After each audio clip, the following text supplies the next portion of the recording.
حضرت ابراہیم علیہ السلام حضرت نوح کے بعد وہ پہلے نبی ہیں جن کو اللہ تعالیٰ نے اسلام کی عالمگیر دعوت پھیلانے کے لیے مقرر کیا۔ حضرت ابراہیم علیہ السلام عراق سے مصر تک، شام و فلسطین سے ریگستان عرب کے مختلف گوشوں تک برسوں گشت لگا کر اللہ تعالیٰ کی اطاعت و فرما برداری یعنی اسلام کی طرف لوگوں کو دعوت دیتے رہے۔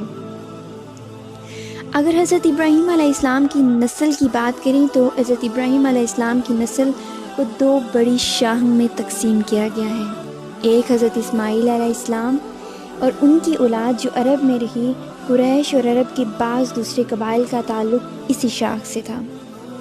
اور جو عرب قبیلے نسلاً حضرت اسماعیل کی اولاد نہ تھے، وہ بھی چونکہ ان کے پھیلائے ہوئے مذہب سے کم و بیش متاثر تھے، اسی لیے وہ اپنا سلسلہ انہی سے جوڑتے تھے۔ اور دوسری شاخ حضرت اسحاق کی اولاد جس میں حضرت یعقوب علیہ السلام، حضرت یوسف علیہ السلام، حضرت موسیٰ، حضرت داؤد، حضرت سلیمان، یحییٰ اور حضرت عیسیٰ اور بہت سے انبیاء علیہ السلام پیدا ہوئے۔ حضرت یعقوب کا نام چونکہ اسرائیل تھا، اسی لیے نسل بنی اسرائیل کے نام سے مشہور ہوئی، اور ان کی تبلیغ سے جن دوسری قوموں نے ان کا دین قبول کیا، انہوں نے یا تو اپنی انفرادیت ہی ان کے اندر گم کر دی، یا پھر نسلاً تو وہ ان سے الگ رہے مگر مذہباً وہ انہی کے ساتھ رہے۔ اسی شاہ میں جب پستی و تنزل کا دور آیا تو پہلے یہودیت پیدا ہوئی، پھر عیسائیت نے جنم لیا۔ حضرت ابراہیم کا اصل کام دنیا کو اللہ تعالیٰ کی اطاعت کی طرف بلانا اور اللہ تعالیٰ کی طرف سے آئی ہوئی ہدایت کے مطابق انسانوں کی انفرادی اور اجتماعی زندگی کا نظام درست کرنا۔ ابراہیم علیہ السلام کی یہی خدمت جس کی خاطر وہ امام و پیشوا بنائے گئے۔ اس کے بعد امامت کا یہ منصب ان کی نسل کی اس شاخ کو ملا جو حضرت اسحاق، حضرت یعقوب سے چلی اور بنی اسرائیل کہلائی۔ اسی میں انبیاء پیدا ہوتے رہے اور اسی کو راہ راست کا علم دیا گیا، اسی کے سپرد یہ خدمت کی گئی اور اس راہ راست کی طرف اقوام عالم کی رہنمائی کرے، اور یہی وہ نعمت تھی جسے اللہ تعالیٰ بار بار اس نسل کے لوگوں کو یاد دلاتا رہا۔ اس شاہ نے حضرت سلمان کے زمانے میں بیت المقدس کو اپنا مرکز قرار دیا، اور اس لیے جب یہ شاہ امامت کے منصب پر قائم رہی، بیت المقدس ہی دعوت اللہ کا مرکز اور خدا پرستوں کا قبلہ رہا۔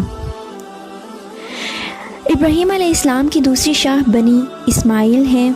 اور وہ رسول اور اسی بنی اسماعیل کی شاہ میں آپ صلی اللہ علیہ وآلہ وسلم کو پیدا کیا گیا، جس کے لیے ابراہیم اور حضرت اسماعیل نے دعا کی تھی، اور اسی کا طریقہ وہی ہے جو ابراہیم، اسماعیل، اسحاق، یعقوب اور دوسرے تمام انبیاء کا تھا، اور وہ اس کے پیرو تمام ان پیغمبروں کی تصدیق کرتے ہیں جو دنیا میں خدا کی طرف سے آئے ہیں۔ تبدیل امامت کا اعلان ہونے کے ساتھ ہی قدرتی طور پر تحویل قبلہ کا اعلان ہونا بھی ضروری تھا۔ جب تک بنی اسرائیل کی امامت کا دور رہا، بیت المقدس مرکز دعوت رہا اور وہی قبلہ اہل حق بھی رہا۔ خود نبی اکرم صلی اللہ علیہ وآلہ وسلم اور آپ کے پیروکار بھی اس وقت تک بیت المقدس کو ہی قبلہ بنائے رہے، مگر جب بنی اسرائیل اس منصب سے باضابطہ معزول کر دیے گئے تو بیت المقدس کی مرکزیت آپ سے آپ ختم ہو گئی، لہٰذا اعلان کیا گیا کہ اب وہ مقام دین الہی کا مرکز ہے جہاں سے اس رسول کی دعوت کا ظہور ہوا ہے، اور چونکہ ابتداء میں ابراہیم علیہ السلام کی دعوت کا مرکز بھی یہی مقام تھا، اس لیے اہل کتاب مشرکین کسی کے لیے بھی یہ تسلیم کرنے کے سوا چارہ نہیں ہے کہ قبلہ ہونے کا زیادہ حق کعبے ہی کو پہنچتا ہے۔ ہٹ درمی کی بات دوسری ہے کہ وہ حق کو حق جانتے ہوئے بھی اعتراض کیے چلے جائیں۔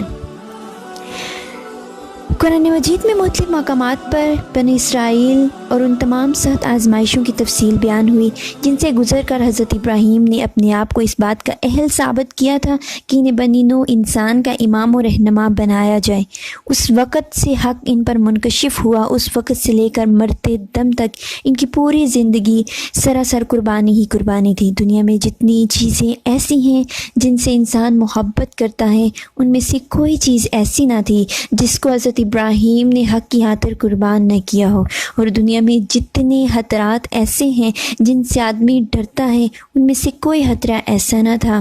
جسے انہوں نے حق کی راہ میں نہ جھیلا ہو۔ جزاک اللہ۔